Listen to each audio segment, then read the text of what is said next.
Greetings once again to all, and thanks for sharing this moment with me in my weekly Journeys and Insights update. I was so grateful last week for the participation of the Mayor of Buffalo, Byron Brown, District Attorney John Flynn, representatives of the Police Department, and community organizations, as well as our interfaith partners who joined our call to the community for an end to violence in our streets.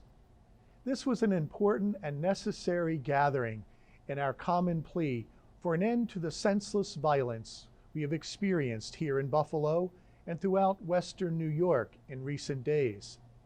In my appeal, I urge that we all pray to the God of peace, that peace will indeed prevail in our communities. But at the same time, we must also work for peace and do what we can, and from whatever vantage point we enjoy, to address the issues that fuel hopelessness and violence and lead our young people and others to conclude that a life of crime is their only alternative. Please continue to pray and to find ways to contribute to solutions that so many of our community are working to provide. Again, thank you to all who joined us in this unifying and urgent cause that must preoccupy each and every one of us.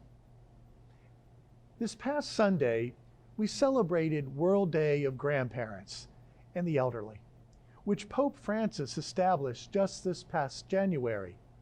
It's a wonderful way to honor those very special people in our lives, our grandparents and those of advanced age who have meant so much to us and whose long life experiences enrich our own. I cherish my own grandparents and their influence in my life and the lives of my siblings.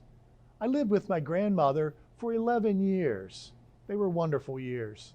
They were so vital to my faith formation and maturity.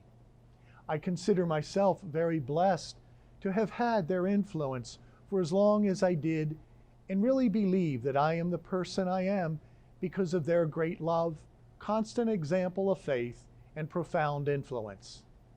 If you're fortunate enough to have grandparents alive and in your life, I encourage you to spend time with them, listen to their stories, ask their views and opinions, allow them to share their life experiences and the lessons they have learned.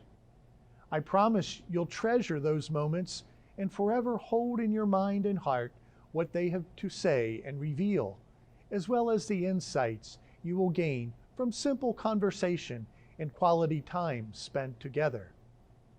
This coming Wednesday, in fact, we'll be celebrating the remarkable life and ministry of Monsignor Dino Lorzentti, who turned 100 on July 23rd.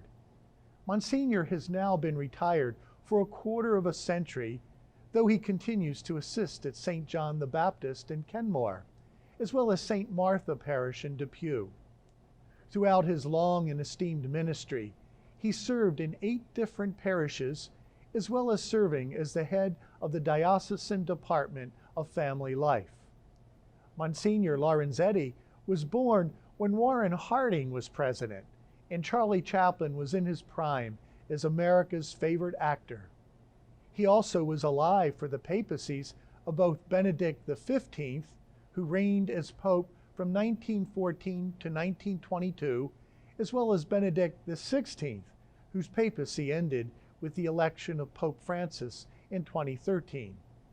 He was the son of Italian immigrants, born and raised in Buffalo.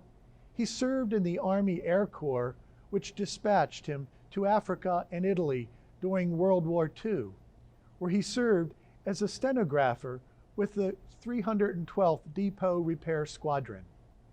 Then after the war, he made what for him was an easy decision to pursue the priesthood, which, as so many can attest, has proven a great blessing for literally generations of the faithful here in our diocese.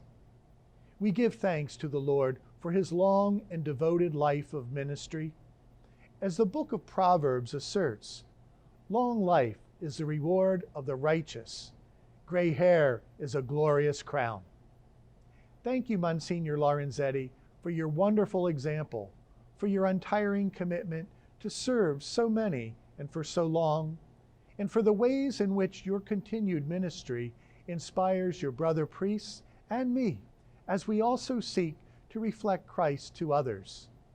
On behalf of all of our entire diocese, happy birthday, and to many, many more. Thanks again for allowing me to share with you in this weekly update. Please know of my prayers for you, that God will richly bless and abide with you and all those whom you love.